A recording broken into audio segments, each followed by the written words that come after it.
Assalamualaikum warahmatullahi wabarakatuh. Kembali lagi bersama saya Yeni Rahmawardani, NIM 721419075, kelas Akuntansi Internasional Universitas Negeri Semarang. Nah, pada kesempatan kali ini saya ingin mempresentasikan mengenai implikasi etis dari teknologi informasi. Nah, dalam bab ini dikenal ada etika, moral, dan juga hukum. Lalu apa sih pengertian ketiganya tersebut? Nah, pertama moral. Moral merupakan tradisi kepercayaan mengenai perilaku yang benar dan yang salah. Sedangkan etika yaitu sekumpulan kepercayaan, standar atau teladan yang mengarahkan yang merasuk ke dalam seseorang atau masyarakat. Sedangkan hukum merupakan peraturan perilaku formal yang ditetapkan oleh otoritas yang berwenang seperti pemerintah kepada warga negaranya. Lalu bagaimana meletakkan moral, etika, dan hukum pada tempatnya? Nah, penggunaan komputer di dunia bisnis diarahkan oleh nilai moral dan etis manajer, spesialis informasi dan pengguna, serta hukum yang berlaku. Lalu ada kebutuhan akan budaya etika.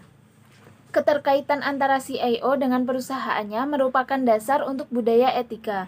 Jika perusahaan dituntut untuk berlaku etis, maka manajemen tingkat tinggi harus bersikap etis dalam segala sesuatu yang dilakukan dan dikatakannya. Manajemen tingkat atas harus memimpin melalui contoh. Hal inilah yang disebut dengan budaya etika. Lalu bagaimana budaya etika tersebut diterapkan? Nah, di sini tugas dari manajemen tingkat atas yaitu untuk meyakinkan bahwa konsep etikanya merasuk ke seluruh organisasi dan turun ke jajaran bawah sehingga menyentuh setiap karyawan. Nah, perusahaan menetapkan budaya etika ini dengan 3 cara. Yang pertama yaitu kredo perusahaan, yaitu pernyataan singkat mengenai nilai-nilai yang ingin dijunjung perusahaan. Yang kedua, program etika, yang merupakan upaya yang terdiri atas berbagai aktivitas yang didesain untuk memberikan petunjuk kepada para karyawan untuk menjalankan kredo perusahaan. Serta yang ketiga, kode perusahaan yang disesuaikan. Lalu apa sih alasan dibalik etika komputer? Nah, etika komputer merupakan analisis mengenai sifat dan dampak sosial dari teknologi komputer, serta bagaimana formulasi dan kebijakan yang sesuai agar dapat menggunakan teknologi tersebut secara etis. Etika komputer terdiri dari 2 aktivitas utama, dan orang yang paling bertanggung jawab dalam mengimplementasikan program-program etika tersebut yaitu CIO. Lalu, etika komputer ini penting bagi perusahaan. Alasannya yaitu yang pertama, kelenturan logika, yang kedua, faktor transformasi, dan yang ketiga, faktor tidak terlihat. Lalu ada beberapa jenis audit. Yang pertama, audit informasi. Perusahaan mengandalkan auditor eksternal atau auditor luar organisasi untuk memverifikasi untuk mencari keakuratan catatan akuntansi.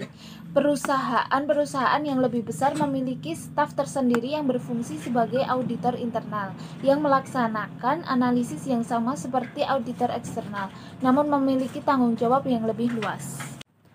Lalu ada beberapa jenis aktivitas audit. Yang pertama audit finansial, yang kedua audit operasional, yang ketiga audit berkelanjutan, dan yang keempat desain sistem pengendalian internal.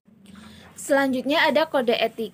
Kode etik dan praktik profesional rekayasa peranti lunak dibuat dengan tujuan agar bertindak sebagai panduan untuk mengajarkan dan mempraktekkan rekayasa peranti lunak, yaitu penggunaan prinsip-prinsip perancangan dalam pengembangan peranti lunak. Kemudian kode etik dan perilaku profesional ACM. Bentuk kode etik ACM yang ada saat ini diadopsi pada tahun 1992 dan berisikan keharusan yang merupakan pernyataan tanggung jawab pribadi. Kode ini dibagi menjadi 4 bagian, masing-masing keharusan ditulis dengan sebuah narasi singkat. Kemudian saya ingin membahas etika dan CEO. Nah, pelayanan informasi hanyalah merupakan satu unit di dalam struktur organisasi, namun berada pada posisi kunci yang memiliki pengaruh terbesar dalam memenuhi tuntutan pemerintah maupun masyarakat akan pelaporan keuangan yang akurat. Nah, di sini CEO merupakan orang yang tepat untuk memimpin upaya-upaya untuk memenuhi tujuan pelaporan ini. Lalu ada pengaruh Sarbanes-Oxley. SOX terdiri dari 10 pasal utama, 2 diantaranya secara langsung mempengaruhi unit pelayanan informasi perusahaan. Di antaranya adalah sebagai berikut. Yang pertama, yaitu CIO dan CFO harus menandatangani laporan keuangan perusahaan. Yang kedua, perusahaan Amerika Serikat disyaratkan untuk memiliki unit audit intern. Nah, selanjutnya ada SOX 404. Undang-undang ini dilatar belakangi oleh bangkrutnya sejumlah korporasi di Amerika Serikat. Kejadian ini diakibatkan oleh banyaknya terjadi skandal kecurangan yang menimpa sejumlah perusahaan kelas dunia sebagai bukti gagalnya tata kelola perusahaan secara internal dan pengaturan yang dilakukan oleh pemerintah. Lalu ada SOX 409. Ketepatan SOX lain yang mempengaruhi pelayanan informasi adalah bagian 409 yang membahas mengenai pengungkapan secara real time. Ini berarti bahwa perusahaan tersebut harus mampu melaporkan perubahan mengenai kondisi keuangannya secara real time atau pada saat perubahan berlangsung. Lalu ada SOX dan COBIT. COBIT disebut sebagai organisasi industri yang dapat memberikan standar keamanan untuk sumber daya informasi perusahaan. Organisasi yang sama dapat memberikan bantuan kepada perusahaan untuk menangani tanggung jawab dari SOX.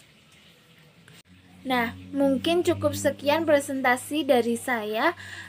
Kurang dan lebihnya saya mohon maaf. Wassalamualaikum warahmatullahi wabarakatuh.